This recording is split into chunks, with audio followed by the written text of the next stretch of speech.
He is University of Memphis head coach Ryan Silverfield of the 5-0 undefeated Tigers. I'm John Brice of FootballScoop.com, and this is the latest Our Coaching Network podcast. Coach, congrats on a heck of a start, and thanks for joining us here on the pod. Yeah, John, glad to join. Obviously, credit to the young guys. They're playing really hard, and they believe into the way we're doing things, so couldn't be more proud. But as you know, it's a 1-0 mindset, and every week is its own season. I've gotten to visit with you enough, especially over the last 12 or 15 months, to know that you're going to take the route of humility and diffuse praise. But the fact of the matter is, across college football, few programs have been as consistent as your Memphis Tigers, especially since the start of the 2020. I've pulled together some stats over the last few days as we prepared for this podcast, and thanks again for joining us. And you may know them, you may not, because I know that you're very focused in the moment and very focused on, as you said, going 1-0 this week against the Tulsa Golden Hurricane. Since the start of the 2023 season, you guys at Memphis are 26-5. You've won 9 games in a row dating to last season. You're 16-2 since the start of last season, and you have beaten Boise State, Tulane, West Virginia, Florida State, Arkansas, and Iowa State during that run. That's consistency. How, I guess, gratifying is it or motivating to have your Memphis Tigers program in that kind of position and to have the opportunity to compete and continue building that? Yeah, John, I think that's, as a head coach, that's what the one thing you want is consistency. I think, right, we see some of these programs that have one good year and then one down year. They completely change their philosophy, the way they're doing things. They base it strictly off of, the ebbs and flows of college football, maybe even personnel. But, even though we have 70 new players, I think we're trying to continue along this thing without skipping a beat. Again, the buy-in from the players has been phenomenal. The assistant coaches, the support staff, and the administration have all bought into the way we do things. And they've done a tremendous job of keeping this thing going. Every week, like I said, it presents its own challenges and opportunities. But the people have bought in, and I think it speaks volumes to the culture that the guys have created and continue to buy in. And look, we come out swinging every week for every opponent, and couldn't be more thrilled to be the head coach here. You said something right there that really struck with me on a couple of different notes. You talked about the culture, and you talked about also having 70 new players. So what's in the secret sauce for Ryan Silverfield and the Memphis Tigers as we visit on the Our Coaching Network podcast? Again, I'm John Brice of FootballScoop.com. What's in the secret sauce that you can bring in 70 new players, but not only can you keep the culture, you can keep the consistency in all components of the program? Well, it all starts in the recruiting process. And so we are as transparent and straightforward as any coaching staff I know in the country. So when we meet with young men, whether it's a high school guy or a transfer, we sit there and tell them, listen, you come here, it's going to be very difficult. All right, you're going to get coached very hard. You're going to be held accountable to everything you say you want to do. And you're going to go to class. You're going to get your degree. You're going to do right in the community.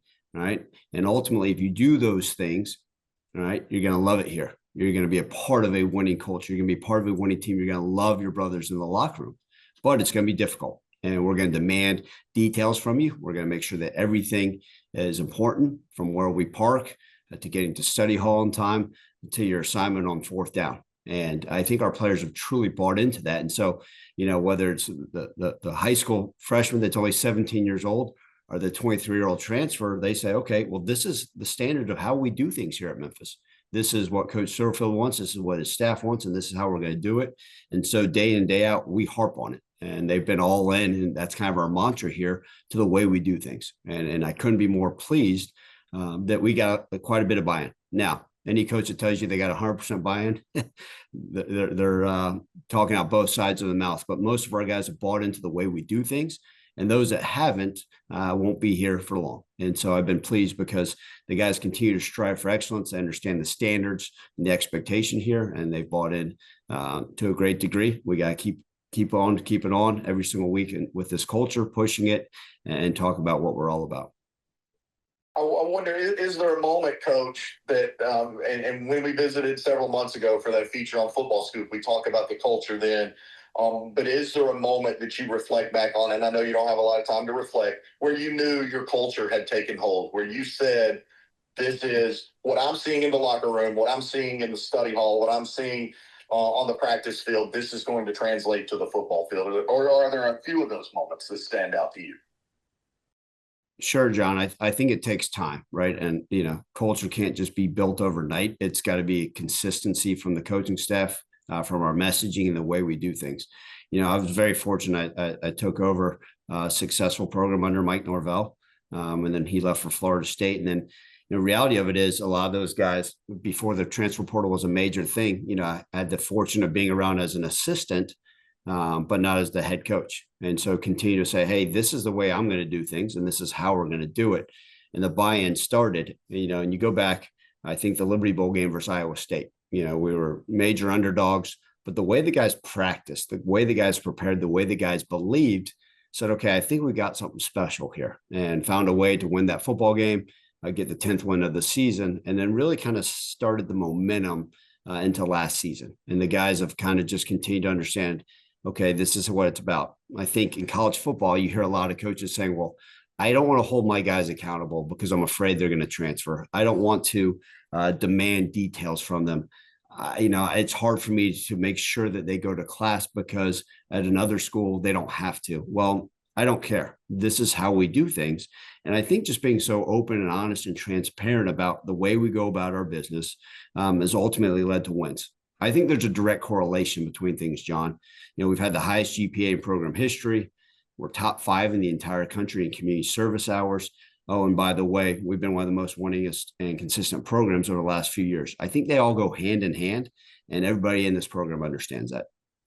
You are better at my job than I am, because you just kind of stole my next question, and that was going to be, how much correlation do you see in the fact that you and your coaching staff invest so much in your players that they see that, they know it's authentic, and then they give it back to you? How much of that cycle do you see, or that ecosystem do you see alive in your Memphis Tigers football program? Yeah, John, absolutely. They go hand in hand. They have to, because how you do anything is how you do everything. And our guys understand that, right? Like, you walk by a piece of trash in the parking lot, if you're not going to pick that up, I really don't know if I can trust you when first down's called. And a lot of people may sit there and say, what the hell does that have to do with anything? It's got everything to do with it. And if I can't trust you get to study hall on time, how can I trust that you'll be able to handle, the play call sheet and put us in the right situation to have success? And so our players have bought into that. Our coaches certainly understand that, our support staff. And guess what? We're consistent with that message, right? It doesn't matter who you are or what you do. This is how we're going to do things. And I think we continue to make sure that everything we do within our program is important. So we've had this all in mantra, John, you and I have talked about in the past, and it's just truly buying in and a full-time commitment. And I think it's harder and harder for 18 to 23-year-olds to be fully committed to anything. But our guys, I said, hey, listen, I don't care if you're here for 6 months or 6 years, you're bought into the way we do things. You're all in with every single thing we do. And while you're here and while you're wearing that Memphis blue, you're going to be fully committed to the way we do things. And that, to me, has been so darn special. Speaking of buy-in, as we visit with Memphis head coach Ryan Silverfield on the Our Coaching Network podcast, I'm John Brice of FootballScoop.com. Speaking of that buy-in, and I'm a Tennessee native, you and I talked about this before. I spent a lot of time through the years in Memphis for doing rivals and 247 state recruiting tours and visiting with all the football prospects all across the state. Memphis has bought into Memphis Tiger football like it's never bought into the program before. Why is that? How much do you embrace that? How do you keep that going? Well, I think, one, I love the city. I love our fans. It's such a great community, right? The university has understood the importance of success for a football program and what that can do for the long-term stability of not only the athletic department, for the entire university, and also the city. And so the people have bought in. And I think you look at the things we've got on the horizon. We have a $220 million stadium renovation that is occurring right now that will be opened at the start of the 2026 football season. It's still on display, right? We play in some of these national televised games. A lot of the people, even from afar, get to see the wonderful things that are occurring. We built a newer facility not too long ago. We're continuing to add on. We're building a football-only academic building that's connected to our building. in this day and age where a lot of people are saying, hey, let's take steps back and not be a part of these things because, why do you need a new academic building? Why does the stadium construction matter? It should all be about NIL and revenue share. Well, that's great too. We're also stepping up in a major way there. Great credit to FedEx and their contributions and their belief in us. But I think, John, to kind of steal the term that we talked about a couple minutes ago, like going hand in hand, the city sees that the success of this football program is great for the city. And we see that by understanding, like, right, corporations like FedEx know that if they get behind us, we're going to do right by them. And we're going to give them a great product they can be proud of that ultimately is going to help them with everything, the narratives they want to push and the way we go about our things. So it's been great. That's something about this city. It's people.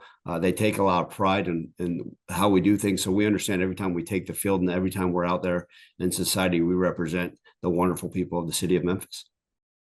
We've visited in the past. You started your coaching career, I believe, as a student assistant at high school, and you've climbed a remarkable career ladder since then, and we're going to visit more about that. But I bring that up to say, you know what it's like to kind of be in that underdog role, to have to fight and scratch and claw your way for everything. Memphis is doing that, but Memphis also, as you just alluded to, is committing financial resources like never before to Memphis Tigers athletic success, not just football, but for the entire university. What kind of statement do you think Memphis is making? Like, I don't know how people view you guys as a G5 program because you put players into the league. You've beaten Boise, you've beaten Iowa State, you've beaten Arkansas, you've beaten Florida State. So you've won against all these power conference foes. What kind of statement do you feel like your Memphis Tigers make on a week in, week out basis about the fact that you're willing and can compete with anybody anywhere?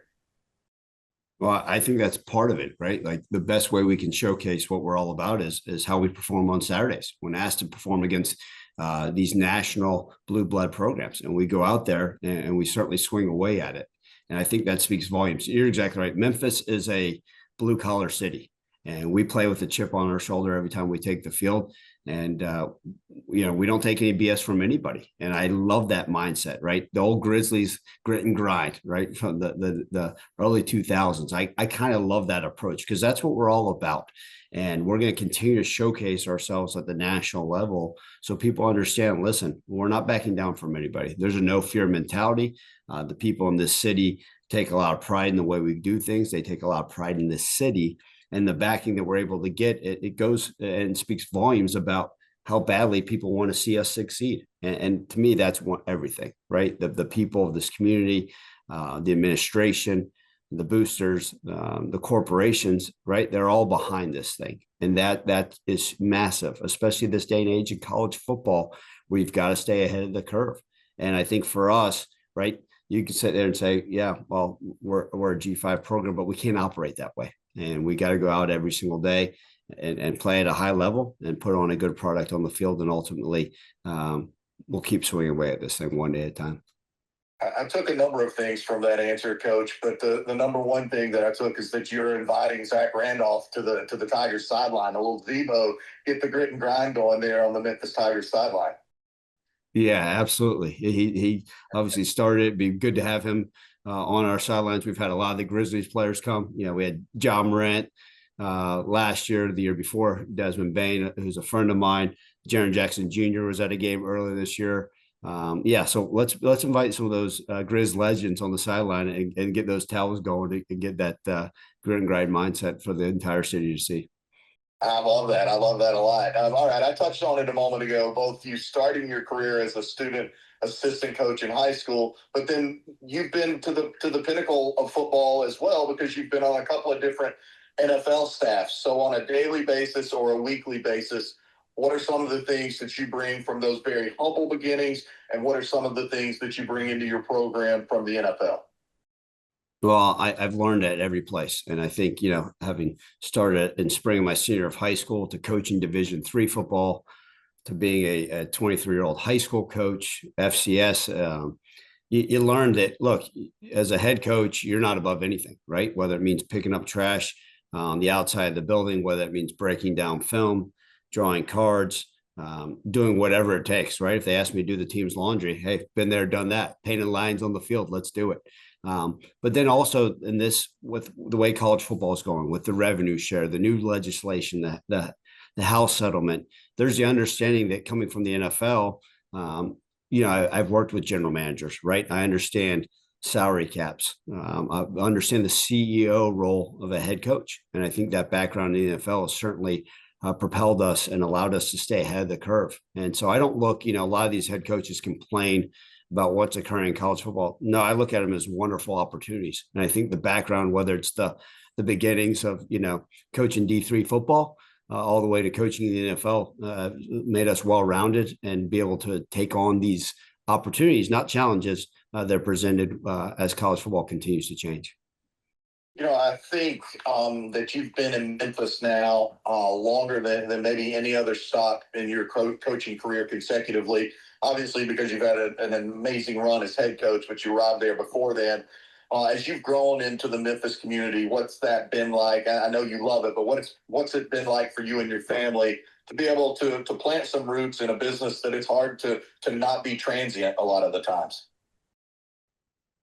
John, I was very fortunate. There's always been the opportunities, even as an assistant under Mike Norvell, maybe to go back to the NFL to be a position coach in the SEC or a coordinator in the Big 12. And ultimately I said, listen, I know how this profession is, and be really good at where you're at and make the most out of every opportunity that's given at the situation. And I made it the statement a while ago that I was going to be loyal to Mike Norvell and loyal to Memphis. And obviously the opportunity to go to Florida State presented itself, and I was rewarded the head coaching job here at Memphis. And it means everything because the fans have been great. They've been supportive. The people of this community have gotten behind us, and the things we just touched on earlier, John, it means the world to me. But every week I know I go to work and I represent much more than just the football program. I represent this great city. And to me, I take a lot of pride in that. And I partly asked that question to set up this question. And again, I love your story. I love how far you've climbed, how much you still have yet to climb in your coaching career, but you've earned it. You've done it the hard way. What's it mean for you to go around Memphis or around the state of Tennessee? Especially you guys have done a good job of finding players from Jackson on, and you go into Texas. What did it mean to not only bring those people and introduce them to Memphis, but help change their lives forever? Well, yeah, we're so fortunate. We've had so many great young men come into our program. First and foremost, when we go into a high school, I don't care if it's in Texas, if it's in Arkansas, even if it's in Oklahoma, the state of Georgia, wherever it may be, now people recognize our brand and they say, well, I know you guys play a high quality football. Tell me a little bit more about the university. Tell me the way you're doing things. Talk to me about your culture. And so we can share some of these great stories. And so many guys now want to be a part of this. And it's been a lot of fun. So they come to Memphis. And I think the whole thing, again, John, is just saying, okay, when a young man gets here, what do you want to accomplish, right? What do you want to get your degree in? What do you want to do when football is done? What do you ultimately want your playing career to look like? All right, cool. We're going to hold you accountable to those things to help you accomplish your goals. And so like a lot of the young men, they come through here and maybe they're not going on to play in the NFL. Maybe they're not going on and had the college playing career that they wanted. But ultimately, we knew that we poured into them. We gave them everything they had we could possibly give them. We loved them. We coached them hard. They're getting their degree and hopefully having success in life. And day in and day out, that's all we can ever continue to do as coaches is continue to pour into these guys.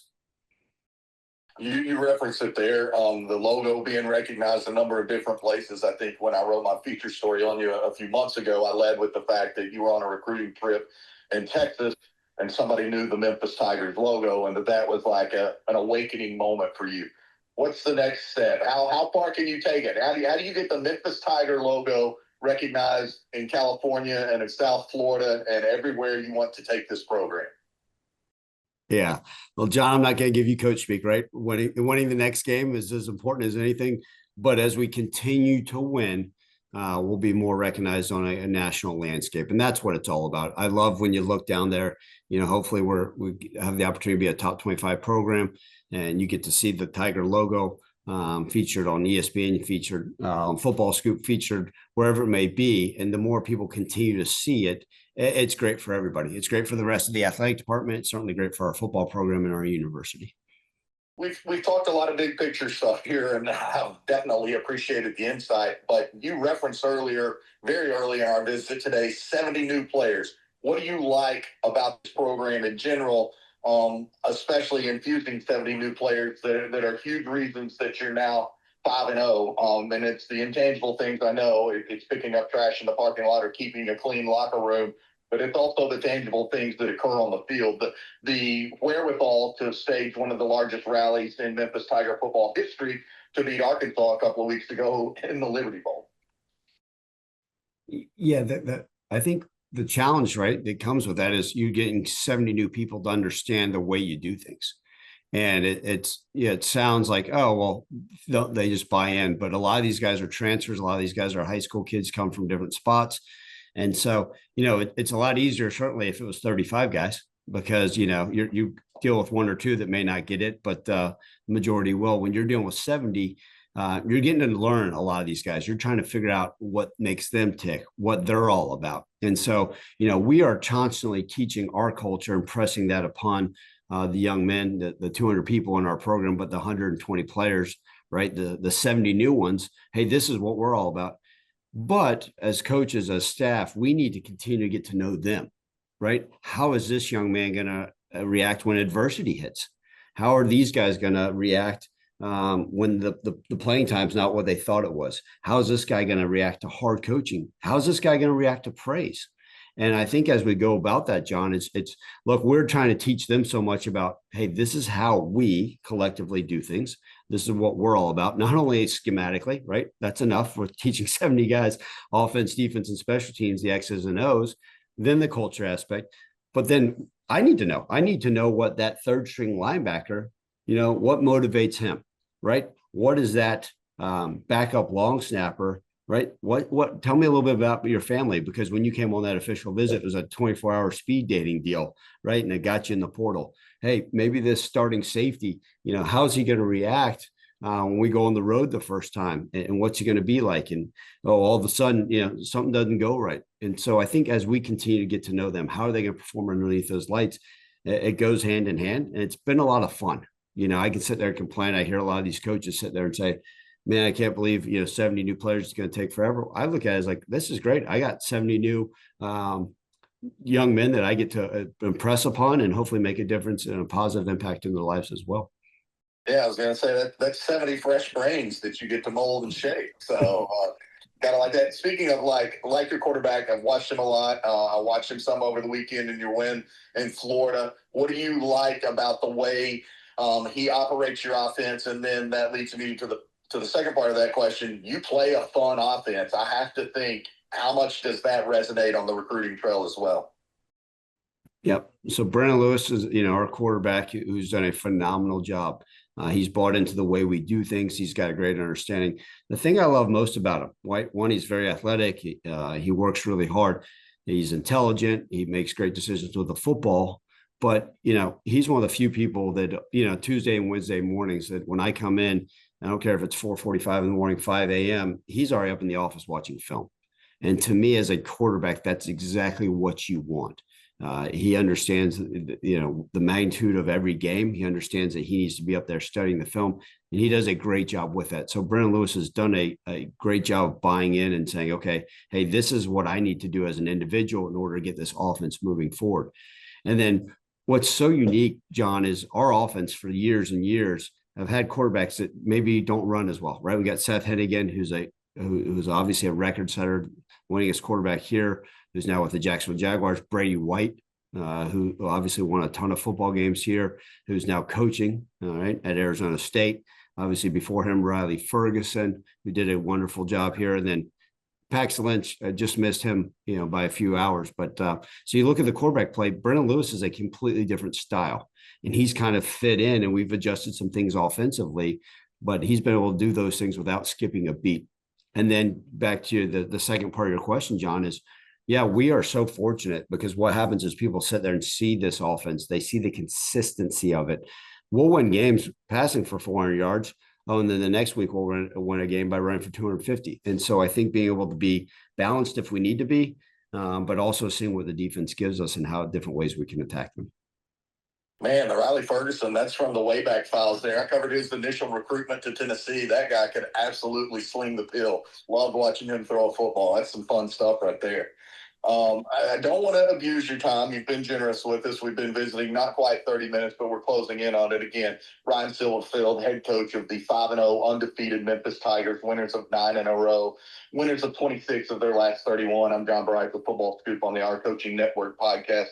I've got to ask you, Coach, I know you can't live in the past. You're focused again on Tulsa, but part of that focus can be teach tape. And the teach tape from the game-winning fumble force against Arkansas, I've got to think is maybe one of the most gratifying for your entire staff to watch, especially watch it with your team, because that was textbook, man. That was the textbook. You teach it, you get in there and you punch it out. How rewarding is it to not only win a game like that, but to do it when you see the guys putting into action something they've been drilled and taught on the practice field?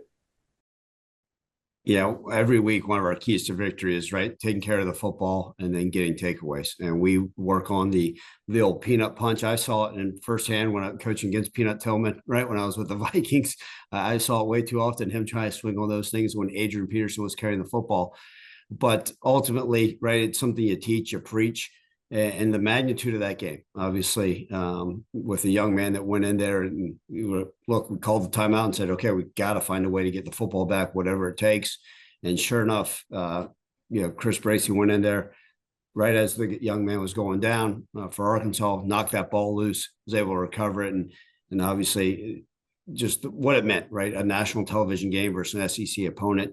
Again, that is in the past. And so I told anybody we're not able to mention that word anymore. But yeah, wonderful teach tape. And that when you see what you're teaching, what you're preaching come to fruition and that type of a game and that type of magnitude, it sits there and says, okay, what we're doing on a Tuesday at 10:30 in the morning, over and over and over, week after week after week, it's showing up. And that's what you're proud of.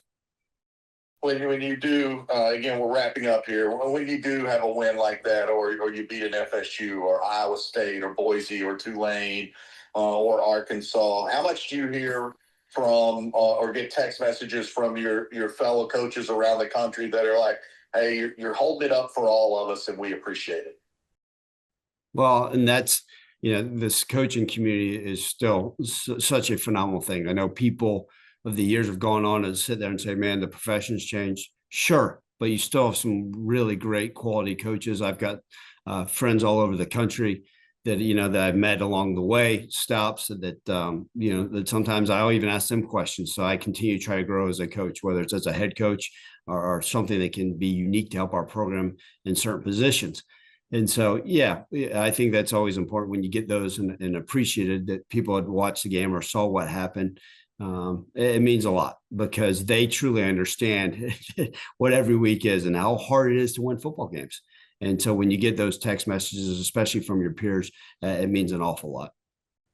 We understand how hard it is to carve out 30 minutes of your day just to visit with a couple of jokers like us. So we are very grateful for that. Ryan, thanks for joining us on the show, man. Absolutely, John. Appreciate everything you do for our coaches community. And hopefully we get to talk soon. Thanks so much and go Tigers. Thanks again. Once again, Memphis head coach Ryan Silverfield, the Tigers 5-0, winners of 9 in a row, 26-5 in their last 31. They've got Tulsa this week before a much-deserved open day. They're trying to finish the first half of the season a perfect 6-0. This has been the latest Our Coaching Network podcast for Ryan Silverfield. I'm John Brice. Until the next one on the Our Coaching Network, enjoy this one.